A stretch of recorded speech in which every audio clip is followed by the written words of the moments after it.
Now we'll go through the second speaking exercise. This is the same setup with 4 questions. The easiest is to start, and then the last one is the hardest. So for our entering emerging question, look at number 1.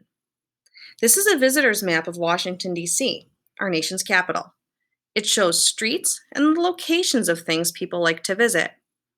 Based on the map, what streets would you take to go from the White House, here, to the Lincoln Memorial, over here? So using the map, what route would you take to walk from the White House to the Lincoln Memorial?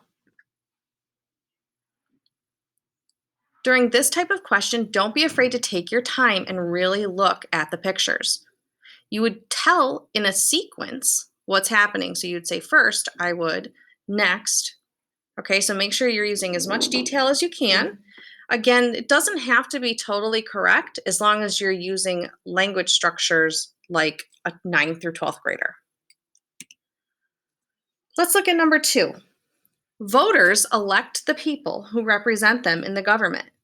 These pictures show the steps a citizen must take in order to vote in an election. Now use the pictures to describe the steps a person goes through in order to vote in an election. Again, use what you know about the pictures.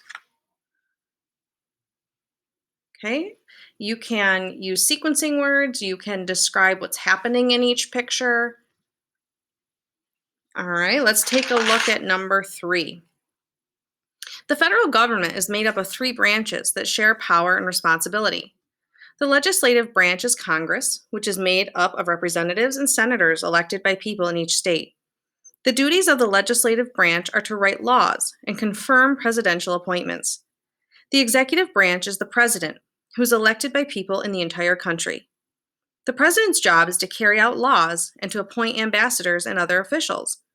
The judicial branch is the Supreme Court, whose judges are appointed by the president. Its responsibility is to interpret the Constitution and other laws. Tell what the 3 branches of government do in your own words. So for this type of question, don't be afraid to look back up in the paragraph that I just read to you. Don't use the exact same words. Use your own words with some of those words. We want it to be your own answer. And for this type of question, you can't just give me one sentence. Okay, make sure that they are complex and that you're giving enough detail about each part. The last one is our commanding question.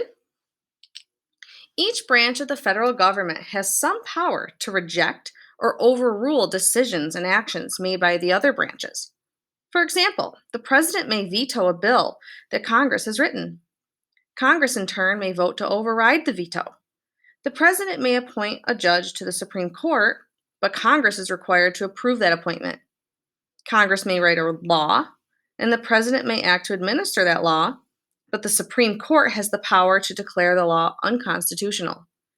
Each branch has some control over the other branches. This is called a system of checks and balances. Why do you think that each branch of the federal government has some power over the other 2 branches? Do you think this is good or bad?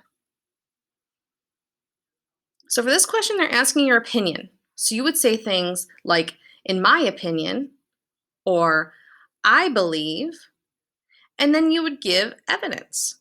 You can use evidence from the paragraph at the top, and you would use entering like introduction sentences. Like one example would be, one thing that proves my point is, okay, so this is where you really get to shine and show the language that you have.